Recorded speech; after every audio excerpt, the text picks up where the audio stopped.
आदरणीय ब्रज के बड़े ही प्यारे संत और किशोरी जी के कृपा पात्र बाबा श्री विनोद बाबा जी हमारे मध्य पधारे हैं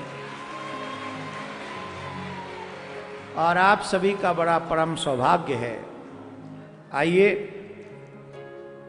श्री राधे बरसाने पूज्य बरसाने से श्री श्री 108 श्री पूज्य संत श्री विनोद बाबा जी महाराज हमारे बीच में हैं और बरसाने की चुन्नी जो है राधा रानी की वो पूज्य महाराज श्री को उड़ा रहे हैं। जोरदार तालियों से पूज्य महाराज श्री का स्वागत करेंगे।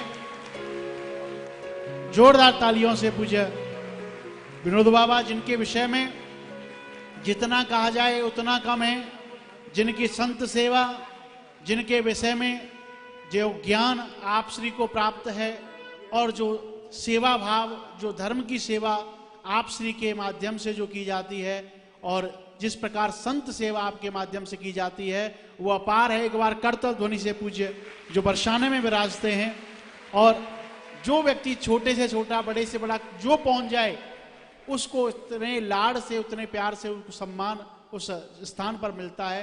वो अपार कृपा पूज्य महाराज श्री की हम सभी भक्तों पर है। तो पूज्य विनोद बाबा को भागवत जी का प्रसाद पूज्य महाराज श्री धारण कराते हुए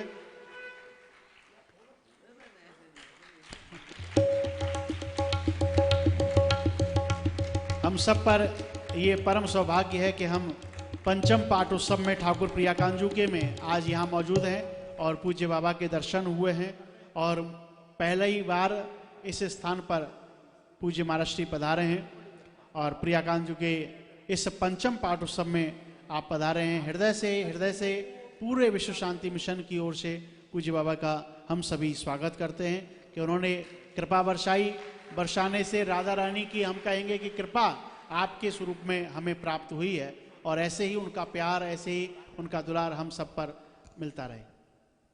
पूज्य बाबा कह रहे हैं कि बाबा थोड़ा सा विराज नहीं पाएंगे, तो मैंने बाबा से निवेदन किया कि बाबा यहीं ते 2 शब्द आप सब भक्तन को आशीर्वाद के रूप में प्रदान करेंगे। जय जय श्री राधे श्याम। समस्त संत महंत, हमारे पूजनीय आदरणीय महाराज जी, समस्त श्रोताओं सबके प्रति मैं सादर अपने नमस्कार निवेदन करता हूँ। मैं तो कुछ जानता नहीं हूँ, आप महाराज जी ने आदेश किए हैं थोड़ा कुछ बोलने के लिए। आज ये पाठ महोत्सव जो कि बहुत ही मंगलमय अनुष्ठान यहाँ चल रही है, बहुत ही प्रसन्नता की विषय है। हम भी एक भाग्यशाली हैं जो इस पावन अवसर पर अपने को पवित्र करने के लिए ऐसे निमंत्रण प्राप्त होकर हम अपने को धन्य मान रहे हैं। महाराज जी के क्या कहें, इनकी विनम्रता, इनकी साधुता, इनके समस्त सद्गुण से अलंकृत हैं। संत कोई पोशाक नहीं होता है, संत होता है गुण। ये गुण जिनमें रहता है वो संत हैं। जैसे श्रीमद् भागवत पुराण में कहते हैं, संत अनपेक्षा मच्चित्ता प्रशांता समदर्शिन निर्ममा निरहंकारा निर्धंधा निष्परिग्रह। ये गुण जिनमें है वो संत हैं। ऐसे हमारे देवकी नंदन ठाकुर जी महाराज जो अभी सारा भारतवर्ष में जो कि एक मंगलमय अनुष्ठान में व्रती हैं, जो सबके अंदर भगवती चेतना जागृति के लिए समस्त गुण से अलंकृत हैं। जो भी गुण संत में होना चाहिए, इनमें पूर्ण रूप से समस्त गुण विद्यमान है। तो हम भी धन्य हैं जो इनकी कृपा प्राप्ति करने का एक मौका मिला है। हमको पवित्र होने के लिए हमको निमंत्रण दिया गया है। हम अपने को धन्य मानते हैं, पवित्र मानते हैं। क्या कहें, मैं राधा रानी के चरण कमल में प्रार्थना करता हूँ इनकी ये धर्मीय प्रेरणा, सबके भीतर धर्मीय जागृति, आध्यात्मिक चेतना की जागृति और ज़्यादा से ज़्यादा चलते रहें। सबके भीतर भारत भूमि में जितना है सबके भीतर निर्विशेष, सबके भीतर भगवती चेतना जागृति करने में समर्थ हो जाए। राधा रानी ऐसे कृपा करें। ये बहुत ही सुंदर है, आदरणीय विषय है हमारे लिए, बहुत ही वंदनीय विषय है। और क्या कहें, मैं राधा रानी के चरण में बहुत प्रार्थना करता हूँ इनके मंगल के लिए, इनके और आगे बढ़ने के लिए, सबके भीतर और ज़्यादा से ज़्यादा भारत भूमि में और प्रचार के माध्यम से सबके भीतर भगवती चेतना जागृति करने में समर्थ हो जाए। जय जय श्री राधे श्याम। और तत्सहित ये भी प्रार्थना करता हूँ, आप जितने सब ब्रजवासी हैं, जितने संत महंत हैं, ऐसे थोड़ा सा कृपा बरसाइए हमारे ऊपर, हमारे अंतःकरण निर्मल हो जाए, हम सही साधु बन जाए। भक्त बनना तो बहुत दूर की बात है, अभी तक अंतःकरण के जो निर्मलीकरण वही हो नहीं पाया है, बहुत कमी है हमारे अंदर।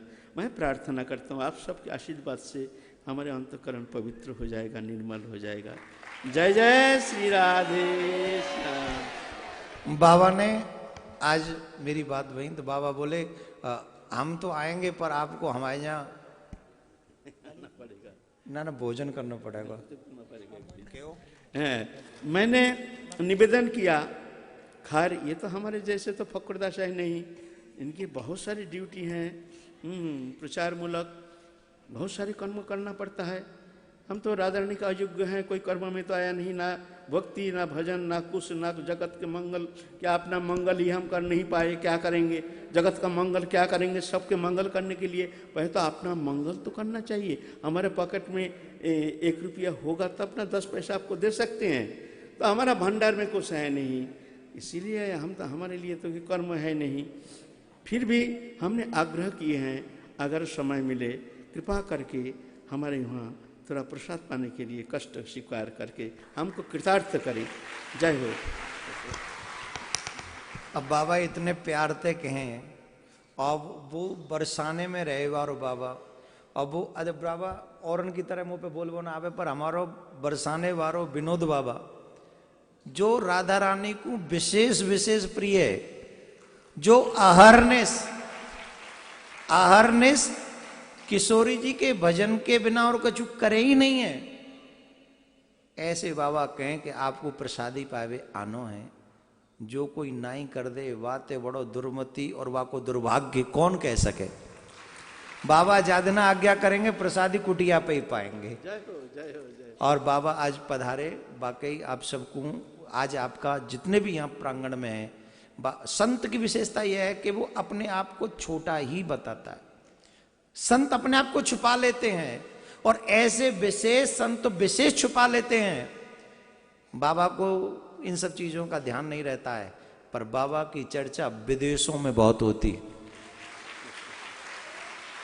जब मैं विदेशों में कथा करने जाता हूं, बाबा के भजन की, बाबा के स्मरण की, बाबा के निवास की चर्चा, और मैं आज धन्य हो गया। मैं सच मानता हूं, जैसे कोई ऐसे ब्रजवासी संत का दर्शन, भजनानंदी संत का दर्शन कोई कर ले तो निश्चित किशोर जी उसका हाथ पकड़ लेती है। आज मेरा जीवन धन्य। बहुत बहुत प्रणाम पूज्य महाराज श्री को। एक बार सभी करतल ध्वनि से पूज्य महाराज श्री के श्री चरणों में वहीं से बैठकर प्रणाम करें और ये सोचें कि आप सबका प्रणाम श्री राधे रानी के चरणों में जा रहा है और बाबा ने हम पर कृपा बरसाई, और वहीं से बैठकर ही, जहाँ बैठे हैं वहीं से बैठकर प्रणाम करें और ये समझते हुए कि हम राधा रानी को प्रणाम कर रहे हैं, बाबा को प्रणाम करें। क्योंकि बरसाने में, जैसा महाराज ने कहा, बरसाने में यदि आप को वास मिले और बरसाने में राधा रानी के दर्शन का सौभाग्य मिले और फिर उसके बाद में संतों का, ऐसे संत महापुरुषों का आशीर्वाद हम सबको प्राप्त हो, तो इससे बड़ा सौभाग्य हमारा हो नहीं सकता। सबसे निवेदन है, सभी अपने अपने स्थान पर अभी बैठे रहेंगे, क्योंकि अभी हमारे गिरिराज भगवान की जो परिक्रमा का लाभ है वो आप सबको प्राप्त